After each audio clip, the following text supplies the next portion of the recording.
పెళ్ళైనా పండగైనా వేడుక ఏదైనా పట్టుచీరల ప్రత్యేక వేదిక వారాహి సిల్క్స్.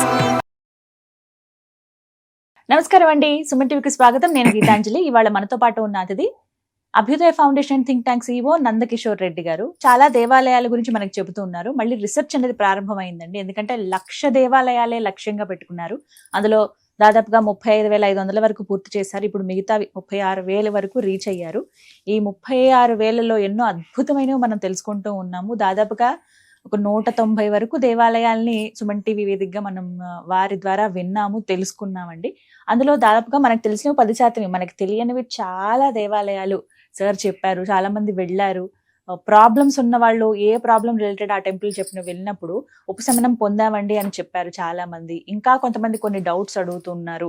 అందులో భాగంగా అంటే ఎన్ని రకాల సమస్యలు ఉంటాయో వాటన్నిటికీ కూడా దైవ పరిష్కారం కోసం మనం వెతుకుతాము, ఒక దేవాలయాన్ని వెతుకుతామని మీరు కామెంట్స్ చేస్తుంటే అర్థమైందండి. అలా కొన్ని కామెంట్స్ ఏవైతే ఎక్కువగా వచ్చాయో, ఈ సమస్య ఎక్కువ ఉంది అన్న వాళ్ళవి అవి పిక్ చేసి సార్ని అడగడం జరుగుతుంది. అందులో భాగంగా ఇవాళ ఒక ముఖ్యమైన దేవాలయం గురించి సార్ చెప్తానన్నారు. ఆ ప్రాబ్లం ఏంటి, సొల్యూషన్ గా చెప్పబడి ఆ దేవాలయం ఎక్కడ తెలుసుకుందాం. నమస్కారం సార్. నమస్తే అండి సార్, చాలా దేవాలయాల గురించి చెప్తూ ఉన్నారు. ఇందులో భాగంగా చాలా మంది కామెంట్స్ లో అడుగుతున్నారు, పర్టికులర్ గా ఇలా కావాలి వీటికి ఏంటి అని చెప్పి. అందులో అడిగింది, ఇంతకు ముందు కూడా నేను ఈ ప్రశ్న అడిగాను మిమ్మల్ని. అడిగినప్పుడు రక్త సంబంధికులు ఎవరైతే ఉంటారో వారి మధ్య దూరం పెరిగితే గనక మళ్ళీ వారి బంధాన్ని బలపరిచేటువంటి దేవాలయం అంటే మీరు అయ్యవాడి ప్రత్యంగిరి అమ్మవారి దేవాలయం చెప్పారు. అలాగే ఆ అమ్మవారి గురించి చెప్పినప్పుడు ప్రత్యేకించి అక్కడ ఎన్నో రకాల సమస్యలు తీరుస్తారు, అవి కోర్ట్ ఇష్యూస్ దగ్గర నుంచి చాలా అని చెప్పారు. కానీ అభిచార భయాలు, నెగిటివ్ గా లేకపోతే మనకి ఏమైనా కీడు చేశారా, ఎవరైనా ప్రయోగాలు ఏమైనా చేశారా అని తెలుసుకునడానికి ఇవన్నిటికీ అక్కడ అమ్మవారి గుడి. ప్రత్యేకంగా నాకు ఎక్కువ కామెంట్స్ వచ్చింది ఏంటనంటే కన్న కొడుకు, కన్న కూతురు, అసలు ఇంకా దగ్గర రక్త సంబంధికులు, అన్నదమ్ములు అక్షల్లో ఏదో చిన్న కారణం వల్ల ఇద్దరి మధ్య మాటలు లేవు. కొన్నేళ్లుగా అలా ఉండిపోయాం. కానీ వాళ్ళంటే మాకు ఇష్టము, ఆ బంధం ఎంత కాదనుకున్నా రక్త సంబంధమే.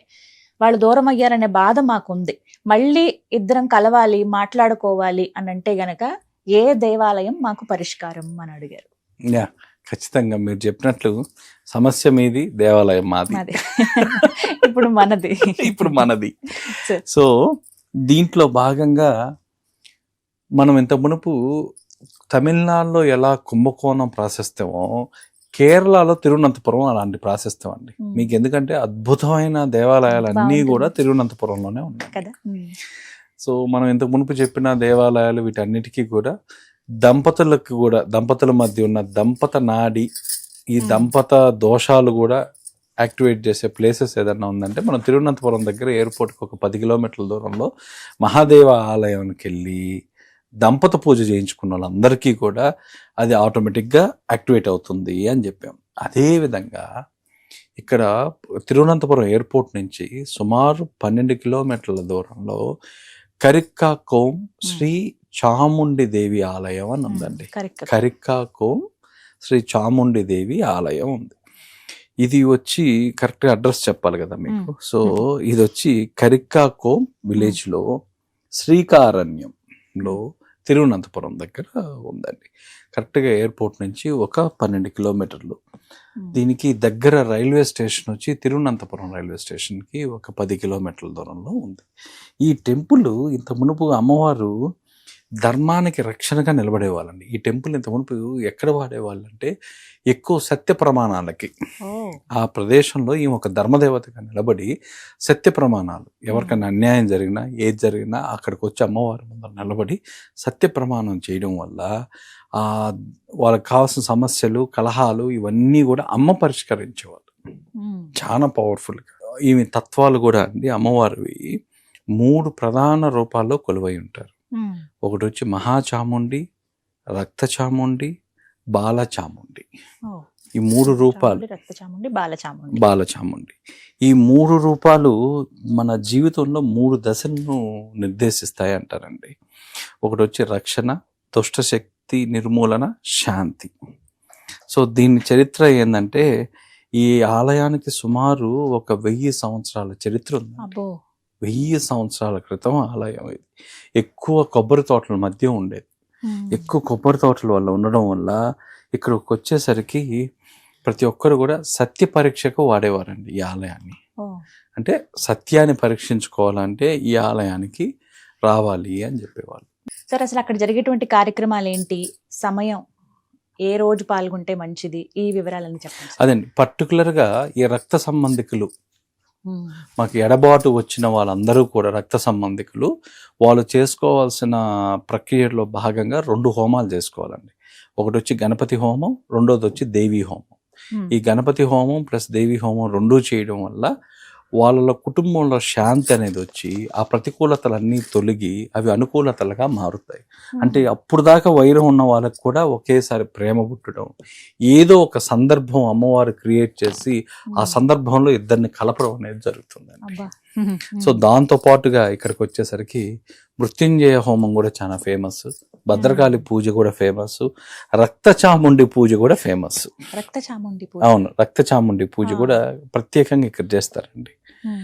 ఆ తర్వాత శత్రు సంహార అర్చనలు చేస్తారు, దుర్గా సూక్త పారాయణ చేస్తారు. ఇక్కడికి వచ్చిన వాళ్ళండి ఇంకొక ప్రత్యేకం ఏంటంటే, మీరు హోమం చేసేసి వెళ్ళేటప్పుడు మీరు చేయవలసిన ఇంపార్టెంట్ది ఒకటి ఉందండి. ఉమ్. అవతల వాళ్ళ పేర్లు తలుచుకొని ఇక్కడ గుడికి అమ్మవారికి లెఫ్ట్ సైడ్లో 16 అడుగులు వేయంగానే ఒక ప్రదేశం ఉంటుంది. ఆ ప్రదేశం దగ్గర కూర్చొని లలితా సహస్రనామ పారాయణ చేయాలండి. ఓ. లలిత సహస్రనామ పారాయణ చేయాలి. ఆ తర్వాత ఇక్కడ లలిత సహస్రనామ వచ్చిన ఫేమస్, దేవి మహత్య పారాయణ కూడా చేస్తారు. మామూలుగా జనరల్గా ఈ టెంపుల్లో ఒక అన్నా చెల్లి విడిపోయిన తల్లిదండ్రులు ఎడబాటు ఉండేవాళ్ళు దేవి మహత్య పారాయణ అక్కడ టెంపుల్లో కూర్చొని పొద్దున సాయంత్రం ఇన్ని అధ్యాయాలు అని చెప్పి అక్కడ పారాయణ ముగించుకొని తర్వాత వాళ్ళ ఊర్లోకి వెళ్తారండి. ఇప్పుడు దాకా సుమారుగా ఒక 10,000 మంది పైన కుటుంబాలు, 10,000 కుటుంబాలు పైన అందరూ కూడా విడిపోయిన వాళ్ళు తిరిగి కలవడం అనేది జరిగింది ప్రదేశం ఈ టెంపుల్ అండి. విడిపోయిన వాళ్ళు కేవలం ఒక 170 రోజుల్లోనే. దీంట్లో ఇంకా కూడా ప్రమాణాలు ఇంకా 7 ఉన్నాయండి. సత్య ప్రమాణం కూడా ఇక్కడ చాలా ఇంపార్టెంట్. మీకు ఎవరన్నా అన్యాయం చేసిన వాళ్ళు, మీరు ఎవరి దగ్గరైనా మోసపడి ఉంటే అక్కడికి వెళ్ళి సత్య ప్రమాణం టికెట్ తీసుకొని అమ్మవారి ముందర నిలబడి మీరు ప్రమాణం చేస్తే మీకు ఖచ్చితమైన దారి దొరుకుతుందండి. ఇక్కడ ఎక్కువ తాంత్రికానికి ఎక్కువ ప్రాధాన్యం ఉంటుందండి. ఇక్కడ ఎనర్జీ పాయింట్స్ దగ్గరకు వచ్చేసరికి చాముండి గర్భగృహం ముందు రక్త చాముండి సపరేట్ టెంపుల్ ఉంటుందండి. ఆ ముందరగా నిలబడితే మీకేమన్నా ఆపోజిట్ ఫోర్సెస్, నెగిటివ్ ఫోర్సెస్ ఏదన్నా ఉంటే అవన్నీ కూడా కట్ చేస్తుంది అమ్మ రక్త చాముండి అమ్మవారు. అందుకే వచ్చిన వాళ్ళు ఈ వీటితో పాటు ఒక 2 రోజులు ఉండి రక్త చాముండిది కూడా అన్నీ చేసేసుకొని వెళ్తూ ఉంటారనమాట. ఆ తర్వాత శత్రు భయం ఉన్నవాళ్ళు, వ్యాపార ఆటంకాలు ఎదుర్కొంటున్న వాళ్ళు, ధైర్యం, మానసిక స్థైర్యం కోరుకునే వాళ్ళు, దేవి ఉపాసకులు. నాకు నేను చెప్పాను కదండి. సో అమ్మవారికి ఉత్తమ సమయం ఎప్పుడు అంటే మంగళవారం, శుక్రవారం, అమావాస్య, నవరాత్రులు, అష్టమి రోజులు. ఈ రోజులు ప్రత్యేక పూజలు కూడా ఉంటాయండి. అష్టమికి కూడా ప్రత్యేక పూజలు ఉంటాయి. అమ్మవారికి ఆ రోజు అష్టమి రోజు అలంకరణ బ్రహ్మాండంగా ఉంటుంది. మీరు అసలు చూడడానికి 2 కళ్ళు సరిపోవు. ఈ ఒక్క ఆలయంతోనే కాకుండా పక్కన అనంత పద్మనాభ స్వామిని దర్శించుకోవచ్చు. మనం ఇంతకు మునుపు ఫిమినైన్ ఎనర్జీ గురించి అటుకుల భగవతి ఆలయం గురించి చెప్పాం. ఆలయం చూడవచ్చు. జనార్దన స్వామి ఆలయం, ఇది కూడా మనం నెక్స్ట్ దాంట్లో చెప్పుకుందాం అండి. ఈ సిరీస్ కాదు, అతను వర్మల చాలా ఫేమస్ జనార్దన స్వామి. ఆయన కిటుకులు అవి చాలా డిఫరెంట్ అండి, మనం మాట్లాడదాం. చాలా చిత్రంగా ఉంటాయి. సో అవి మనం మాట్లాడదాం. ఇది వచ్చి రక్త సంబంధికులకి నేను చాలా స్పెసిఫిక్గా మళ్ళీ స్ట్రెస్ చేసి మళ్ళీ చెప్తున్నానండి. ఈ లోపల బాధపడే వాళ్ళందరూ కూడా ఈ ఆలయానికి వచ్చి గణపతి హోమం, దేవి హోమం 2 చేయించుకోండి. ఏ వారం మంచిదండి? మామూలుగా జనరల్గా అమ్మవారికి శుక్రవారం చేయించుకుంటారండి, లేదా మంగళవారం చేయించుకుంటారు. ఇప్పుడు ఏమైపోయిందంటే మనం రోజులు చూసే పరిస్థితుల్లో లేదు అక్కడ. మనం అక్కడ దొరికే అవకాశాన్ని బట్టి, అంటే మనం ముందు రోజు వెళ్తే గానీ మరుసటి రోజుకి చేయలేము. దీంతో ప్యాటర్న్ గా ఇంకొక టెంపుల్ ఉందండి. ఆ 2 టెంపుల్స్ కలిపి చేయించుకోవాలి. ఈ నాడి సెట్ కావాలి అంటే ఒక టెంపుల్ సరిపోదండి, ఎందుకంటే 2 టెంపుల్స్ చేయించుకోవాలి.